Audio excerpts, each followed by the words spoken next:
Hola, gracias por acercarte. Esta charla es la tercera del ciclo Una visión realista de la trascendencia y si te perdiste las dos primeras, las puedes encontrar en este mismo canal. Empezaré haciendo un recordatorio breve de lo que dije en las dos primeras o las conclusiones a las que llegué. En la primera definí lo que entiendo por trascendencia, por experiencia trascendente, y lo definí un poco en relación con el conocimiento objetivo, diciendo que la experiencia trascendente es la que queda fuera del conocimiento objetivo. Y el conocimiento objetivo, que se expresa de la manera más perfecta en la ciencia, es intersubjetivo, es comprobable, es repetible. Mientras que la experiencia trascendente es subjetiva, es efímera, es cambiante. Para que sepamos de qué estamos hablando, pondré un ejemplo, aunque naturalmente solo es un ejemplo. Imaginemos que yo percibo algo que de alguna manera me conmueve y me hace perder un poco los parámetros de la realidad que tengo a mi alrededor normalmente. Por ejemplo, veo una puesta de sol. Y durante la experiencia que tengo viendo esa puesta de sol, en algún momento dejo de percibir el tiempo. Tengo, podríamos decir, una experiencia de intemporalidad. Bueno, pues experiencias de este tipo, algo parecido a esto, yo creo que todos hemos tenido alguna vez, aunque normalmente es bastante fácil que la hayamos rechazado como algo absurdo. Y precisamente en la primera charla a continuación me planteaba la pregunta, bueno, estas experiencias, ¿no sería más lógico que las rechazásemos como algo absurdo, puesto que no encajen en los patrones de conocimiento objetivo, que es el único fiable? ¿Por qué dedicarnos a pensar sobre ellas, a entenderlas o intentar obtener algún tipo de conocimiento a partir de ellas? La respuesta que di en aquel momento fue: la experiencia trascendente existe, las tenemos, yo creo que todos las tenemos, todos tenemos alguna vez, y por tanto están ahí. Y no solo existen, sino que a veces nos afectan, y a veces nos afectan bastante, hasta el punto de que algunas de estas experiencias quizá nos cambian la vida en algún sentido. Por tanto, yo creo que interés tienen. Interés tienen. Otra cosa es que nos preguntemos, ¿podemos sacar algo en claro a partir de ellas? Y esto fue un poco lo que hice o lo que empecé a hacer en la segunda charla. Si quedan fuera del conocimiento objetivo, ¿no sería mejor considerar que simplemente ha sido un momento especial, pero no darle más importancia? ¿Corresponde a algo real la experiencia trascendente?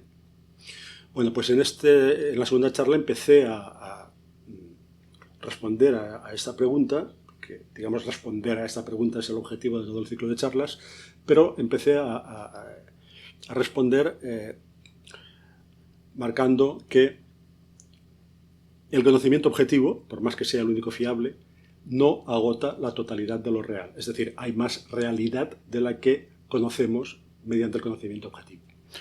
Para que se entendiera, puse el ejemplo de la mina. En la mina el minero excava el subsuelo y extrae de allá cosas valiosas.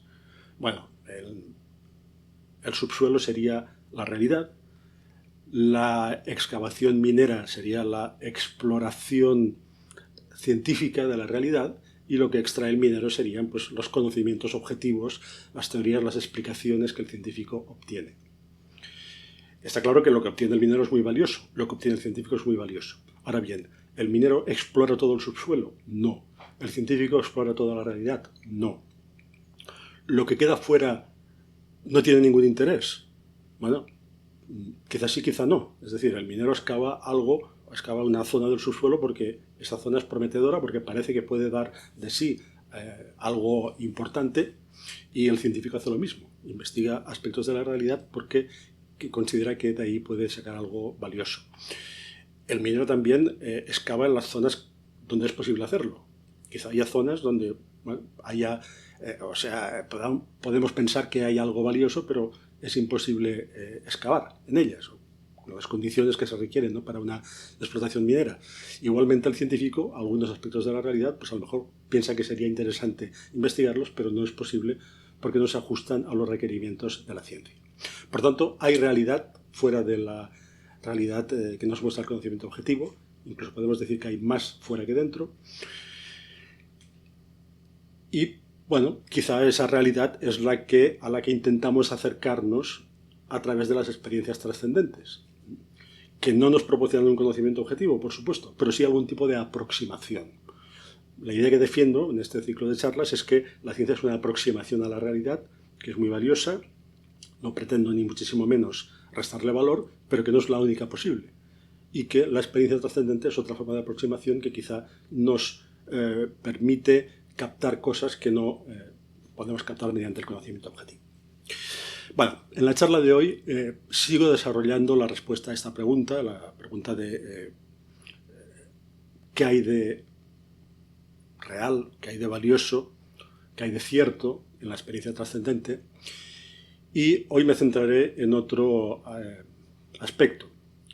Lo que hoy quiero hacer ver es que la frontera entre lo que es conocimiento objetivo y lo que es experiencia trascendente no es clara, no es estricta. No podemos decir hasta aquí llega el conocimiento objetivo, a partir de aquí ya es experiencia trascendente. No existe esta frontera tan claramente delimitada. Y para explicar esto, o antes de explicar esto, tengo que hacer otra cosa, que es justificarme.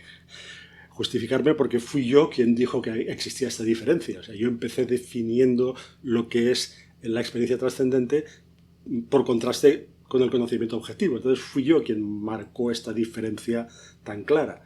Y ahora vengo y digo que esta diferencia no es tan clara, sino que es difusa.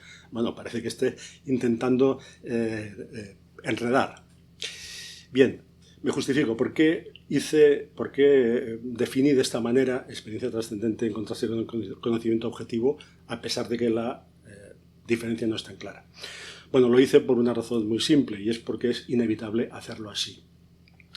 Nosotros, los humanos, hemos desarrollado un método muy efectivo de enfrentarnos a la realidad. La realidad que tenemos delante de nuestros ojos es múltiple, es variada, es cambiante, es caótica, incluso, ¿no? A veces se define que el conocimiento pretende poner orden en el caos. Bueno, entonces para enfrentarnos a esta realidad tan cambiante, tan difícil de gestionar, hemos inventado un método muy sencillo y muy eficaz, que es dividirla, simplemente dividirla, encasillarla, encajonarla, encerrar partes de la realidad en determinadas categorías, y así lo que tenemos delante de nosotros no es una multiplicidad caótica, sino una serie de cosas que podemos definir claramente. Lo que miro yo y lo que veo son árboles, piedras, un río, el cielo, el sol, la luna, etc. Por tanto, nuestro conocimiento funciona a base de clasificar las cosas en categorías, en conceptos. Y hacerlo así es esencial para poder entender y para poder comunicarnos. Si alguien me pregunta, oye, ¿qué hay ahí? Yo le digo, ahí hay una piedra, él me entiende y probablemente se queda satisfecho. Sin embargo, yo no le he descrito lo que hay. Y él, cuando yo haya escuchado mi respuesta y la haya entendido, no tendrá delante de él una representación exacta de lo que yo estoy viendo. Pero mi respuesta le vale saber que es una piedra, saber que lo que hay ahí se puede meter dentro del cajón piedras, pues con eso ya sabe algo y quizás sabe suficiente. También es curioso, si pensamos en esta manera de proceder, que quizá lo que yo tengo delante es algo que nunca había visto. Esto también pone de manifiesto la utilidad del sistema de clasificar la realidad en categorías.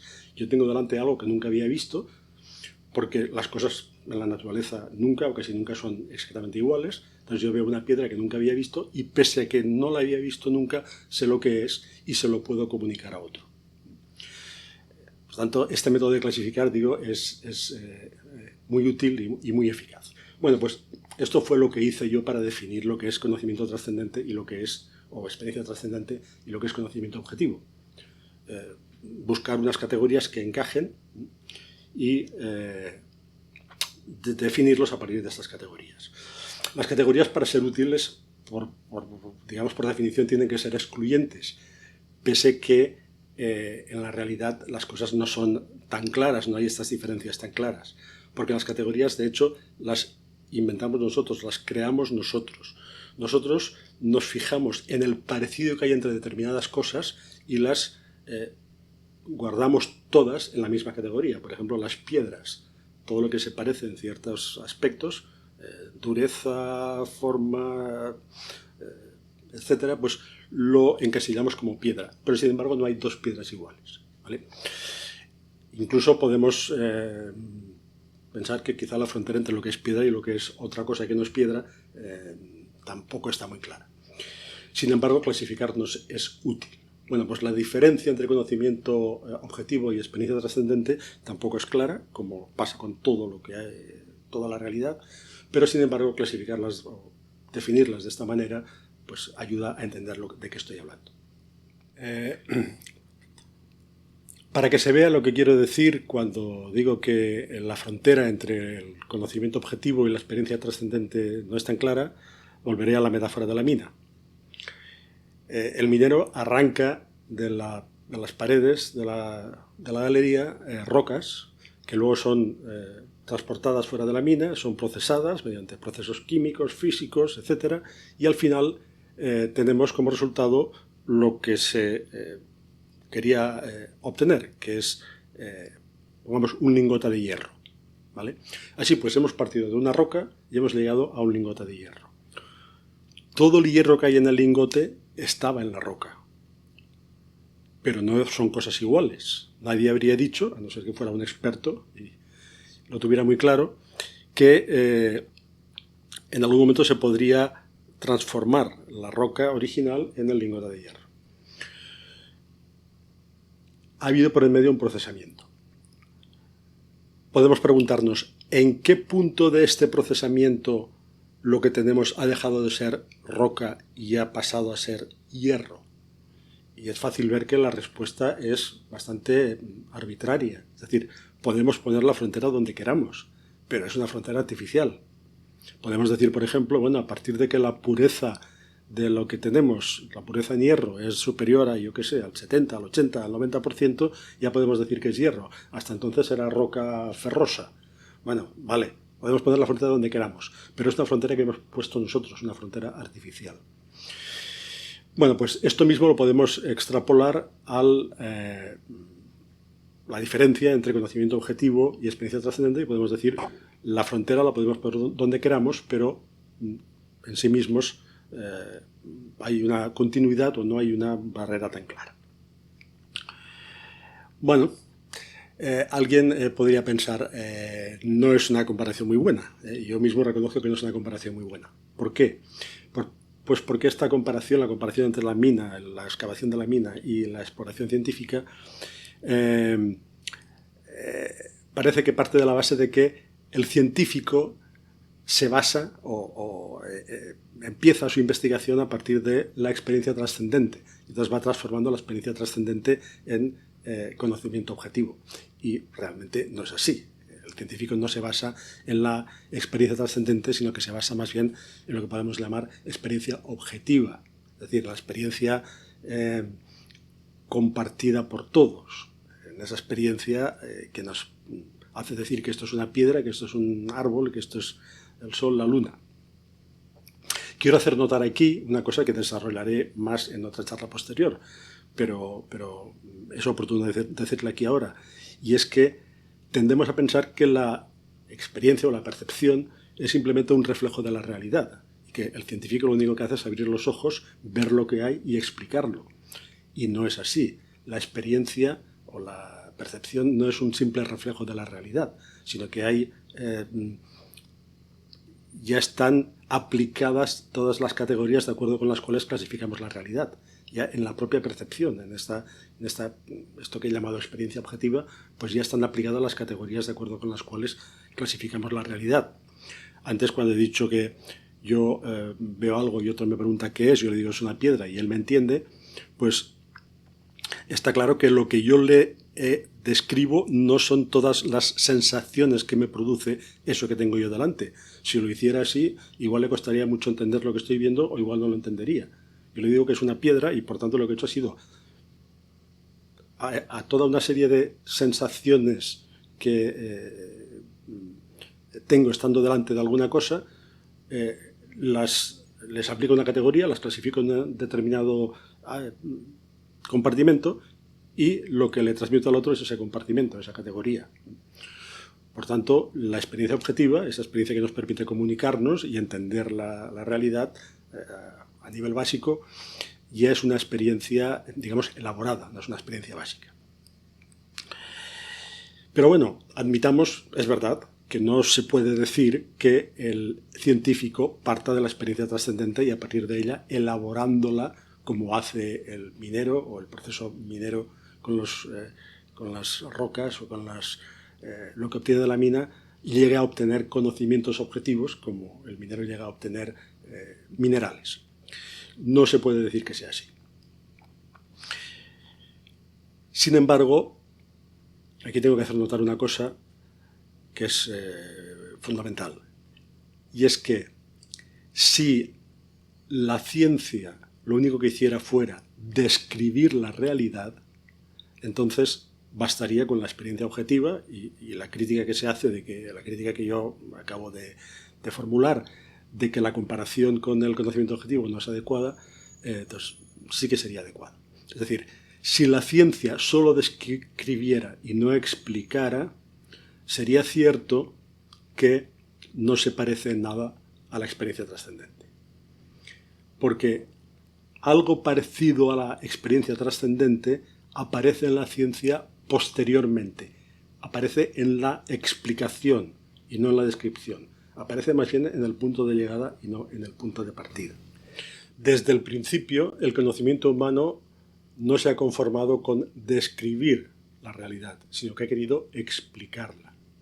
Y para explicarla se ha utilizado un recurso que se describe a veces de forma un poco poética, pero yo creo que bastante precisa, diciendo que de lo que se trata es de explicar lo visible a partir de lo invisible. Porque la explicación no es visible. Vemos lo que hay, pero si queremos entender por qué lo que hay es como es, o por qué se comporta como se comporta, la explicación no está a la vista. Si lo estuviera, abriríamos los ojos y lo entenderíamos todo. Pero abrimos los ojos y no entendemos nada. Entonces tenemos que buscar la explicación en lo que no se ve, en lo invisible. Y esto fue lo que hizo el conocimiento humano desde el principio. Primero recurrió a divinidades. La explicación basada en una divinidad es una explicación. Esto pasa porque este Dios lo quiere, es una explicación. Luego se pasó de lo sobrenatural a lo natural. Se utilizaron conceptos abstractos como las ideas de Platón, por ejemplo, la sustancia de Aristóteles, y finalmente se naturalizó y acabó apareciendo la ciencia, que utiliza en su explicación, supuestamente, solo elementos naturales.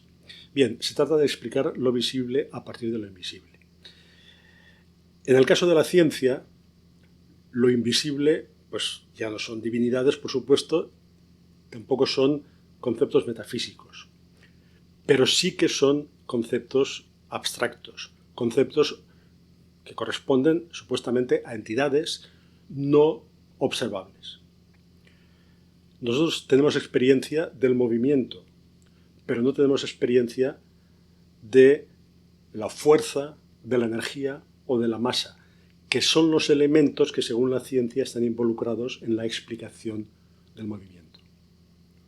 Por tanto, la ciencia empieza partiendo de lo que se observa, de la experiencia objetiva, pero para explicar tiene que recurrir a entidades que no son observables, que no son experimentables.